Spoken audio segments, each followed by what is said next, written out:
Okay. Okay po, magandang araw po, magandang umaga, magandang tanghali, magandang gabi, kung ano mang oras nyo kami pwedeng panoorin. Kami po ay nagbabalik ulit. Meron ulit, akala nyo wala na. Ako po si Takero, kasama ko po si Resty po. Magandang araw sa inyo lahat. So medyo natagalan yung video eh. Kasi busy tayo, nagkakabis kami. Siyempre, kailangan din namin maghanap ng pagpag. Pambili ng pagpag. Akala nyo sa amin hindi kumakain. Yeah. Kaya ganun pa rin po ako pa rin, tsaka siya pa rin po. Nakatakot pa rin yung mukha niya. Terrorist, suicide bomber daw. Ayan. So, yung ano ba? Pag-usapan natin pinaka-basic sa ating dalawa, pinaka-common sa ating dalawa. Okay, maganda yun. Ang pagiging OFW daw. Yun. Overseas funny workers. Bali pagiging OFW, actually, di ba sa video ko, 3 beses ko ata, 4 na beses kong tinakil yun.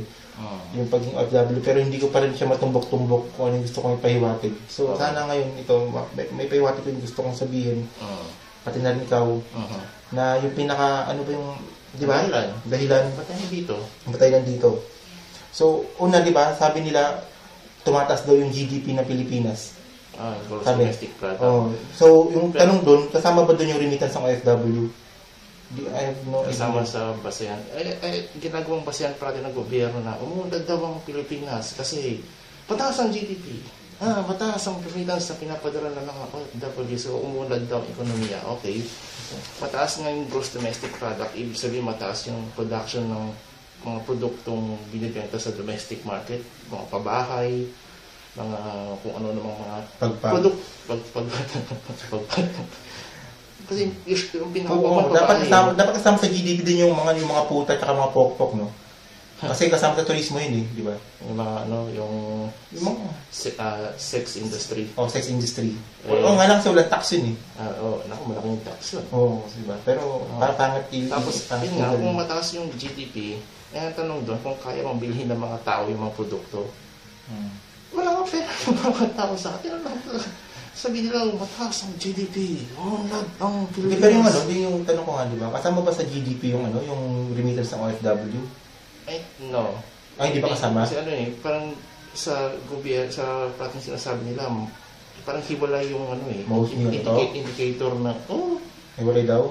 Hiwalay yung, pag sinabi, pag narinig mo yung SONA nung nakaraan yung Instagram, hindi ako nanonood ng SONA ng abnormal. Ako, abnormal pala ako, no? Hindi si Pinoy. SONA. Kaya ako nanonood kasi binabantayan ko yung sinasabi. Parang, hindi kasi, ito na lang pag nung this week lang, sa TV, sa balita, sa TV Patrol, wala kami choice yun. Napanood namin TV Patrol. Naka-monopoly sila. Pag TFC lang talaga. Sabi ni sino ba ito, yung newscaster, magandang balita naman, umunlad ang Pilipinas mo sa GDP. Sabi niya gano'n. Tanong ko sa sarili ko, as if naman kayang bilhin ng mga tao yan, no? OFW talaga sa GDP. Hindi kasi. Ito, ang pagiging OFW, maganda siya kung maganda siya siguro kung talagang hindi maganda OFW. Hindi talaga maganda. Sa nangyayari sa Pilipinas, hindi siya maganda. Ang daming nasirang pamilya sa OFW. Di ba? Maganda na siguro pag malaki sweldo, pero pag hindi pa rin maganda yung malaking sweldo eh. Mas maganda pa rin may trabaho sa Pilipinas, doon may malaking sweldo. Yun ang maganda talaga. Diba? Kasi yung mga Pilipino kasi ganyan lang sila mag-isip.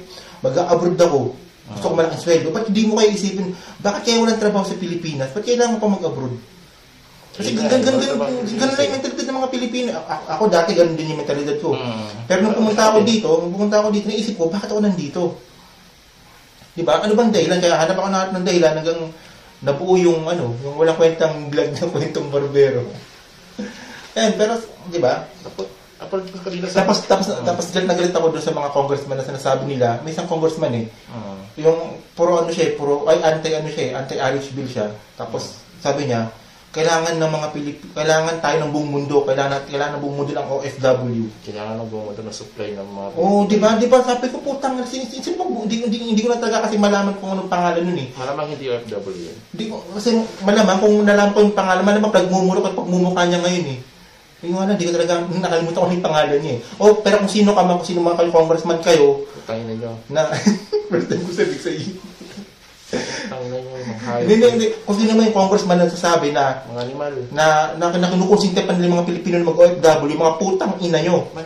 Mga ano Oo, kasi, mga mali nga yan eh. Mga Hindi gago sila. psychopaths, Hindi nila baliw. kasi hindi kasi nila alam kung gaano kahirap yung pagiging OFW. Yan yung mahirap sa mga animal na yan eh. Parang napakaluwag lang sa kalooban nila magsabi ng mga ganyang bagay. Pero hindi nila alam. Hindi nila alam talaga yung nararamdaman. Tsaka din, pati din yung mga OFW, hindi rin nila alam kung ano nangyayari. Dapat nga, sila nga dapat yung mas nakakaintindi dahil sila nandito. Pero mga mga Pilipino talagang, siguro 80% talagang tanga. Yung populasyon ng Pilipino. Ay, hindi ba 81? Iwan ko lang. Kasi ano eh, pag marinig mo sa TV, sa media, Pinapanggigil. tapos sasabihin nila na, uy, OFW, world-class Filipino, ito kayo. Global Pinoy, mga ano kayo, yung mga bagong bayani. Expat. Kayo nagdadala ng ekonomiya ng Pilipinas. Kayo magdala ng remittance. Habang kami naman dito, mga buwisit kami ng mga politiko, papayaman kami, inuuto namin kayo. Oo, di ba? Tapos yung mga OFW man, nauuto naman. May nakita kong ano eh, sa internet eh, nag-research ako tungkol sa ano, sa mga, yung, merong, noong 2008, merong 5 milyong mga batang Pinoy. Sila yung mga hindi buong pamilya kasi yung mga magulang nila, kung hindi isa o yung pareho nilang magulang nasa ibang bansa. 5 milyong bata yun. Sa Southeast Asia, kumpara sa ibang bansa sa Southeast Asia, sa Thailand yata, 1 million. Sa Indonesia yata, 1.5. Matalayo naman. Kasi nga, sa atin kasi kasi, magtrabaho sila siguro doon. kinukonsinti kasi talaga ng gobyerno natin yung pagiging OFW. Kinukonsinti ng gobyerno, kinukonsinti ng media, kinukonsinti ng mga oligarkong business, mga oligarkong mga negosyante sa Pilipinas. Uy, OFW, bibenta ko natin ng bahay yun. Di ba ganun yan? Mag-open kayo ng bank account dito sa bangko namin. Pero kasi talaga, yung problema talaga doon, tanga-tanga talaga yung mga Pilipino eh. Dapat talaga nakakaisa tayo na, huy, mga putang ano kayong gobyerno kayo, kaya ako nandyan, kaya namin kayo binoto para bigyan kami ng trabaho. Hindi naman kami nanghihingi. Kasi marami din kasi mga masang Pilipino na gusto lang ng libre. Palamunin. Palamunin, di ba? Pero sa atin naman mga... Yan ang hirap sa mga ba't may kulturang palaasa eh. Parang hindi nila may isip na magbanat ng buto. Pero tayo ng OFW naman, wala naman tayong ibang hangad. Di man natin gusto yumaman. Gusto na naman natin makapag-aral yung mga anak natin, magkaroon tayo ng makasamang pamilya, di ba? Makakain man lang ng 3 times a day. Yung simple lang naman na po. Hindi na kailangan lumayo pa. Hindi namin kailangan ng 5 mansyon, hindi namin kailangan ng sangkatutak na swimming pool, sangkatutak na bodyguard, baril na katulad ninyo mga putang ina nyo. Ako gusto ko makabaril. Hindi sila sangkatutak sabi ko eh. Kasi di ba may issue ngayon sa US na gun grab. Gusto kunin ng gobyerno yung baril ng mga Amerikano. Pero ako gusto ko may baril kasi protection laban sa mga abusadong nasa kapangyarihan yun. Yun ang dahilan ng Second Amendment nila. Sa Pilipinas kasi hindi nila maisip yan. Siyempre, andyan ang gobyerno, protektahan tayo. Andyan sila. Hindi naman eh. Pero saan talaga? Mas marami piyata na mga tao dahil sa gobyerno kung tutusin. Saan talaga basta sa akin, para sa talaga, dapat talaga, nag-iisip na talaga yung mga Pilipino ngayon na wake up please. Wake up. Pakiusap lang. Tingnan nyo na ang nangyayari sa kalagayan ng bayan natin.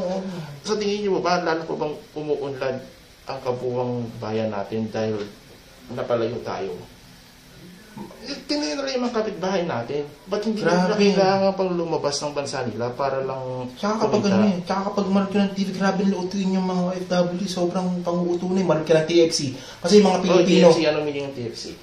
Hindi ko alam. The Foolish Channel. The Foolish Channel. Yung ABS-CBN. A bullshit channel broadcasting nonsense. Diba? Yun yan. GMA, hindi ko alam eh. Kasi bigyan na parang TV5. Pero saan talaga, nakita ko kasi, hindi kasi nila, yung mga Pilipino sa Pilipinas, tama ba? Hindi nila alam kung ano yung pinapalabas nila sa TFC. Siguro pare-paras lang sa Pilipinas. lang eh. Pero, paulit-ulit lang. Pero isipin mo, di ba, zombie ka na yun kapag nanonood ka ng ganyang klase lang. Kita mo, May tika lang ako nanonood ng TV. philosopher mo si Boy Abunda, philosopher mo si Vice Ganda. Puta, Isa kasi sa akin, no? Puskis Aquino. Di ba? Ay, makatipek-pek ko. Putang na nyo. Ay, kasi kung kumating gusto ko magpakantot. Ay, purto ka Anong pakialam ng mga, di ba, yung mga masang Pilipino naman, syempre ay lang nakakain na palabas, nakanganga lang sila dyan. Papakita mo yung tsura na kang Pinoy. Ayun. Ikaw na yun, hindi kita. Hindi kita eh. Kaya, Di ba? di ba kung hindi kayo naawa sa sarili, Isipin mo si Van, di ba si Chris Aquino, di ba? Pag malakas si buong Pilipinas na siyang nana sa puke, di ba, tulo, nana sa puke yun eh. Tulo. Di ba? Ngayon, nakatulo ko dahil kay Joey Marquez, ay, nakatipek-pek ko. Di ba? Ay, gusto ko. Tapos hindi ko alam, di ba, ito pa yung gusto ng mga Pilipino, ang ganitong klaseng mga balita pa yung gusto ng mga Pilipino. Parang kung ayaw nila mag-isip ng... Basta mga Pilipino, bobo, mga putang, basta nakakainis. Hindi, bobo at saka duwag. Pwede. Alam nila yung maraming mga Pilipino mulat eh, pero ayaw nila magsalita. Kasi pag sabihin nila, oy, grabe ka naman, ito na nga ng kaligayahan namin, pipigilan mo pa kami maging masaya. Kung naman, pagbigyan mo naman kami. Samantarang naghihirap ng Pilipinas, naghihirap pa tayo. Kung sila na ng kalagay, hindi magkantutan dyan, parami sila ng anak. Naku, di ko alam. Hindi ba nila nahahalta simula pa noon? Lagi lang sila sabi ng gobyerno, maghigpit ka na si Turon. May krisis tayo. Tataka ka, no? Naisip ko lang, ano bang parang pag sinasabi nila parating maghigpit ng sinturon, una, wala silang silbi pag may problema. Anong ginagawa nila dyan? Di ba? Parang, sasabihin na lang tayo maghigpit ka ng sinturon. Ano ginawa nyo? Tumanggap lang kayo ng sweldo. Magpalaki ng itlog. Magpalaki. Magyabang. Magtsukaraan kayo, mga putang kayo, naman. magtsakol kayo yung gusto nyo. Tapos, yung Bituan na ako sa'yo. yung pangalawa, di una, parang nila inamin na wala silang kakayahang resolve ng problema. So, ano pa silbi nila?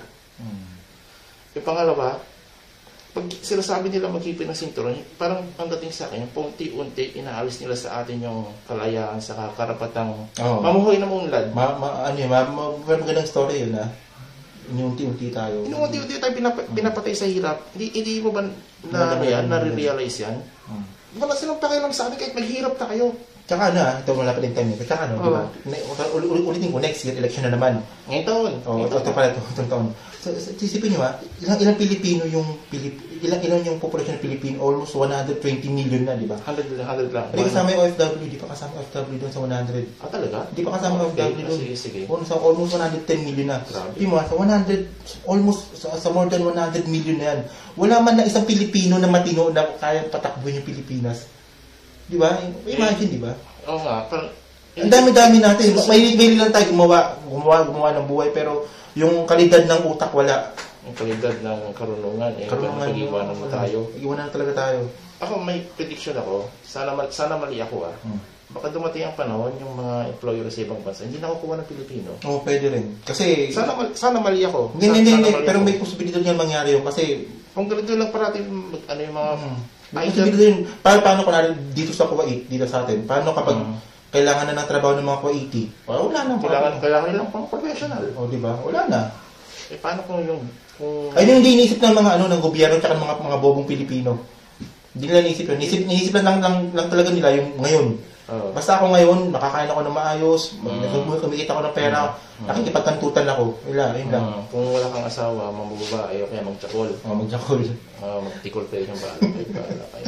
Kaya, almost, 15 minutes na. Basta, gumising na kayo. Please wake up. Maawa kayo. Yan. Kongreso, Senado. Administrasyon. Kabuhan ng gobyerno. Takero po. Hindi, ang corny ko. Mabuhay ang Pilipinas. Salamat sa panonood. Salamat po sa panonood. Tsaka, walang script, hindi namin alam kung ano sabihin namin. Tsaka wala pa din oras. So, freedom of expression to. So, sana makagawa na ako ng kwentong barbero na mismo na yung channel ko. Sige, babay.